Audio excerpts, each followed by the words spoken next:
Soon, these seats will be filled with the fans of the sport of bodybuilding. Some will be here to support competitors they know personally. Most will be here for the love of the sport. The participants are peak specimens of human physique, figure, bodybuilding, and athleticism. For this is the 2015 Atlantic Classic Championships, one of the most prestigious regional bodybuilding events in Canada. This is the place award-winning and all-natural bodybuilder Jeff Kelley has come. While the road that has led him to this moment has been a winding and rocky one, he has made some inspiring friends along the way. He has come here to compete. He has come here to heal. He has come here to reboot and rebuild.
Jeff was the middle child of an Irish family. Interested in sports from an early age, his parents supported him fully. Marie attended every track and field event, while Peter never missed a basketball or baseball game. Jeff's athleticism was seconded only by a fierce sense of independence. As a young adult, he rarely asked for a drive, opting instead to walk or cycle wherever he needed to go. Sport was not all Jeff excelled at. With an aptitude for English, history, and the arts, he graduated with honors from St. Malachy's Memorial High School in 1994. Next, entering university, he then graduated with a major in English literature and a minor in film. A published author, consultant, and lecturer, today he continues to work towards his MBA.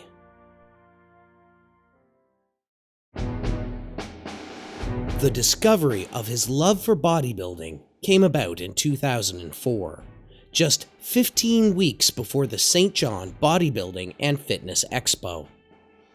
Jeff expressed interest in the event, prompting a coworker to openly mock him. I was roughly 10 years into a professional relationship with this employer, and there were two camps really in the culture. There was Camp A and Camp B. And Camp B was run by a fellow who was a loudmouth. He was a bully. He wanted to make sure that everything was his way or the highway, and if he didn't like the things you were in, they were no good. And so they had a rain day, and these crews didn't work in the rain. It was in their contract. So I'm sitting there, and I have the Arnold Schwarzenegger Encyclopedia of Modern Bodybuilding, the old 70s release one with the orange cover, and I'm thumbing through, and there's pictures there of Frank Zane and Arnold Schwarzenegger and all these great bodybuilders. And so this fellow starts just mocking me, going on about I could never be in that kind of shape. I could never be that kind of an athlete. It would never work for me. Couldn't do it. And running me down for thinking that I could. Well, as that went on, the conversation grew and there were some more people joining in. I said there was a competition 15 weeks out, and I guaranteed him I could be fit enough to compete and to hold myself well. So at that point we made this wager. If I was to place third or higher, I was going to get a pizza and an apology. Every ounce of focus was set towards training, and just 15 weeks later, Jeffrey Kelley placed third. I did place third. I never got my pizza, I never got my apology, and I question whether or not now I ever will. Fresh from success at the St. John Bodybuilding and Fitness Expo, and still hungry for a pizza, Jeff set his sights on the New Brunswick Amateur Bodybuilding Championships. After the St. John show had come, I was in great shape. I was feeling good. I was really in a positive place. And then I met a girl and I started dating her. And that went from being initially a very positive experience to eventually scaring the crap out of me. And it went sour. It was a bad spot to be in. And that pushed me back into some of my old habits. I was around the taverns a little more again. I was drinking a little harder again, and it got to the point where I knew I had to dry out. And I still, in the back of my mind, had this desire to do the New Brunswicks. So I'm sitting in the basement of a buddy's place one day, and I have this letter of acceptance that I've been playing around with for a few months to go to do some master's work in English in Ontario. The next day I would have had to been there for the first class, so we made that decision right then and there. We were going to make sure that I got on the plane. We got the last possible ticket out. I called my brother. He skirted me down a mountain to get the plane, and the next day I walked into this master's program fresh out of the backwoods in New Brunswick, and I dried up and I got back to the training, and I got back into finding who I was again. I get into a real positive stride, and when November came around, I was ready for the stage. I was ready for the New Brunswick, so I hopped on the train and I skirted back overnight. He improved on his performance at the Fitness Expo, finishing second in the light heavyweight division. This placing qualified him to compete at the Nationals, and he had a plan. So the plan that I was putting in place now was something with a focus on building some quality lean muscle mass. Particularly if I wanted to stay in the light heavyweight division and remain competitive, I had to have a little more size. But I wanted to do that while keeping the body fats below where they had been in previous off seasons, to make sure it was a quality muscle.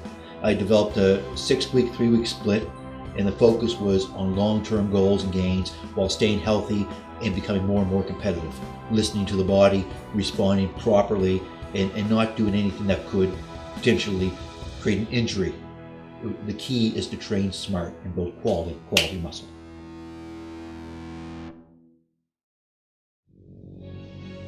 Things were looking bright, but it was not to last. His work environment went from toxic to hostile. Career progression was blocked, and financial pressures grew. All of this spilled over to his personal life, affecting his relationships and mental state.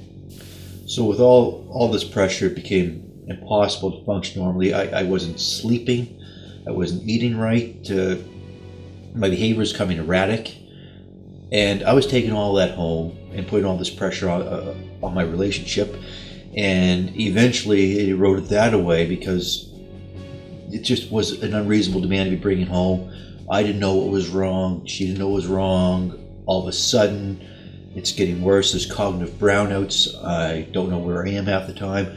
Before you know it, I'm living in my truck. I'm living in a storage container. Just coming and going, sleeping in strange parking lots. And it was a very strange and tough time to be living in. Stormy nights, I'd go into the storage container and stay warm with the propane heat that was in there. And of course, my employer found out I was down there, and I got evicted from the storage container. So things were not going so good, and that's when I really hit the skids. He was out of shape. Gaining weight, he topped the scales at 260 pounds. The physicians offered treatment in the form of prescription drugs. It was refused. So I was visiting the doctors, psychiatrists, therapists, general practitioners. There was no way I was going to move on with treatment with drugs, with narcotics. It wasn't right. That wasn't the issue. It would be like putting a Band-Aid on a bullet wound. So we agreed, okay, we'll go with the other route. It'll be more work, but that was great. The doctors were surprised by Jeff's choice. But once again, he had a plan. So one of the first things I wound up doing then was making these regular visits in, discuss what was wrong, and decided it was time to quit my job, to leave that employer behind. With that hanging over me, I was never going to get better. So I quit the job, and I got a dog. And I walked that dog 3-4 times a day every day for about the next year as we were going through this intensive therapy. And then it became better for me. The weight was lifted. There was light at the end of the tunnel, and it became time to start getting out and doing more, become more encouraged. I ended up getting involved with a small independent movie just in order to get out and get in motion. That's when the book writing was realized, and the first one of those came out. I ended up doing a little bit of lecturing, and I was starting to get into a better place mentally. But I still wasn't quite me. I still hadn't regained my own voice or my sense of identity.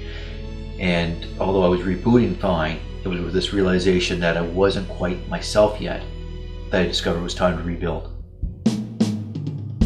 He developed a plan to use bodybuilding to heal, knowing he would need help. When it became time to rebuild my body, to come back to that state that I used to be in and improve upon it, to do it right, I knew I had to not only go back 10 years in time, but I had to change things, and I was going to need more knowledge and more guidance than I could give myself. And at that point I decided it was time to talk to Mike Griffin. There's nobody in Atlantic Canada that knows more about bodybuilding than Mike Griffin. First met Jeff probably back in 2004. You were in that show as well as I was. And I see Jeff backstage, and I was competing at that time, and I kind of just knew him in the gym, seen him come and go. Just because he was, and this year he came into the clinic and gave me a little bit of a story on what's happened over the last little while, and I hadn't seen Jeff in quite some time. I was curious to see. I remember Jeff back in the day. He was a great bodybuilder, had some great body parts, and I thought, this would be a great journey to go on with him to help him get back on the stage. I think the biggest challenge was trying to get back into that routine of eating your breakfast at a certain time of day, and so many hours later, you're having your snack and you're not venturing from the plan and then following the journey just like it used to be back in the day. And you got so many weeks to get ready for an event like this, so it's not something you can take your time with. You got to get to it right off the bat. Day one is the first step towards your goal. The next person I ended up talking to about what I was doing was Marcus Fitzgerald. I ran into him in the gym one day, and I'd known Marcus from years before. He's a blue chip athlete and just a top-notch blue chip fella through and through. And when he heard what I was doing and why, he was very quick to lend his support. He was helping me by monitoring posing, but more importantly, by being a good friend and giving me the proper encouragement and feedback that I needed. I'm helping Jeff out with his posing, and I guess you can call me his posing coach. So that's why, it was a long time since this guy's hitting the stage, so I think just for him to get himself in the right mind frame to get ready and to step on stage again, because it's probably going to feel like it'll be his very first time again. It's been that long, so that'd be, I think, his biggest challenge. Mentally, he has to be in the right frame of mind. The small details from posing, be prepared, food-wise, just so he's not rushing around, and just so he's his mind's in a good spot and he can be calm and just enjoy the process. I think some people get so overwhelmed those last few days. There's so much going on. Even just the travel can stress people out a bit. So if he dots his I's and crosses his T's, I think he should be in a good spot. Now, our journey brings us to the road. The rebuild is almost complete. Only one thing remains: the Atlantic Classic Bodybuilding Championships. Right now we're at the Moncton Casino, Moncton, New Brunswick, for the Atlantic Classic's official weigh-ins. I weighed in at 181.3 pounds this evening, which is a pound shorter than I was, lighter than I was this morning, and a pound heavier than I'd hoped to be. But still, we'll keep on going, keep on trekking on, and try to dry out a little more overnight and be back tomorrow to go on the stage and test the metal and see where we stand. Now that the pre-contest weight has been recorded, it is time to consult with Coach Mike Griffin. You're still drying out. How much water have you had the last little bit? No, just whatever. Just dips? Yeah. Yeah. Okay, turn around and show me your back. Do back little bicep.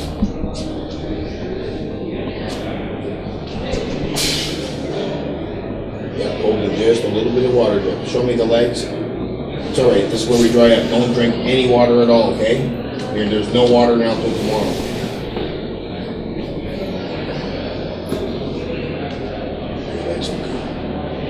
Yeah, just hold a little water in your stomach. Legs are drying up. Very nice. Yeah, no, you're good. Yeah, little water up top. Keep eating your carbohydrates. Don't change your amount, but don't drink any more water, okay? 0 water, please. Right there's where she feels a little loaded. Yeah, well, all we gotta do now is piss. How was the last time you're about? What time do we get in the hotel there? You for 3:30? Roughly about 3:30. 3:30? Yeah. That's good. Usually you probably go one more time before now and then. Yeah, just don't drink any water is the big thing. And I want you to kind of give me your frequency and how often you're going to the bathroom. As worst case scenario, if not right now, but between now and the next 3 hours. If worst case scenario we're not going to the bathroom, we'll just make a small 200 ml water and green tea. And what we'll do is we'll just squish the caffeine out of that and we'll drink it. And the caffeine will activate you to start going to the bathroom. Okay, so we just got to keep an eye on it. Last time I was there was at 5 o'clock when we went to work. When you went? It wasn't very much. Okay. That's true. Yeah, let it go for a little bit. Eat your next meal is right now. Right now, we want to keep drying up, as it to a lot of the athletes. Right now, we're still flushing out a lot of the sodium we've ingested from the beginning of the week. So it's a matter now of just keeping the body flowing and watching the body dry up as time moves forward between now and tomorrow. I expect Jeff to be at his very best, and then I think the judges are kind of passed over the torch to decide what's going to happen from there. But I think that what I saw yesterday, and from what I saw about 10 minutes ago, the legs are definitely drying up. Now we're just waiting for a couple of the body parts to come in the same. With the weigh-in and coaching finished for the day, it's back to the hotel to dry up and have a potato. So one thing that I was told to do was to come back to the room, crank the heat up, put on all my clothes, and try to maybe sweat a little bit of that out too. And of course, no more water from this point on till morning. I'm really looking forward to that glass of water in the morning.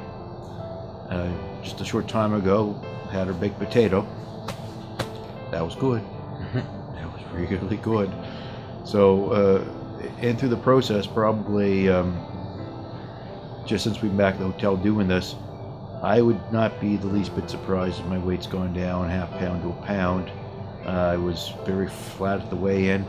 Now I've got some vascularity going. I just checked it out there in front of the mirror, and it's getting a little bit closer and a little bit better, and with a little bit of luck, I'll peak right on time. Finally, the day of competition has arrived, and Jeff discovers he is not the only one here to reboot and rebuild. So my name is Amanda Denten. I'm a 31-year-old cancer survivor, and I competed in the bikini division of the Atlantic Classic Championships in Moncton. I found out I was sick with aggressive cancer about 2 years ago, and it's been a life-changing journey. Ever since I found out that I was cancer-free after going through harsh chemo and radiation treatments, and then a bunch of post-cancer treatments. So I needed to reevaluate my life and figure out who Amanda was, what made her happy. And once I did just that, I felt so good that I thought, I'm going to do a show. So when I did, when I stood up on stage for that first time, it was a true alignment of who Amanda Denten really was. Body, mind, and spirit. Okay, so my name is Randy Davis, and last weekend competed in the Atlantic Championship in Moncton in the lightweight division and the Masters division. Finished second in the lightweight and fourth in the Masters. Yeah, I've been competing for 9 years now, and usually 2 shows a year. It would have been 2 years ago, 2013. It's about 2 weeks before the Atlantics. I was in the shower one day and discovered a lump. Knew something was wrong, so called the doctor, and they had me in for an ultrasound And I think it was 3 days before the competition where I went back for the results, found out it was a tumor, scheduled for surgery.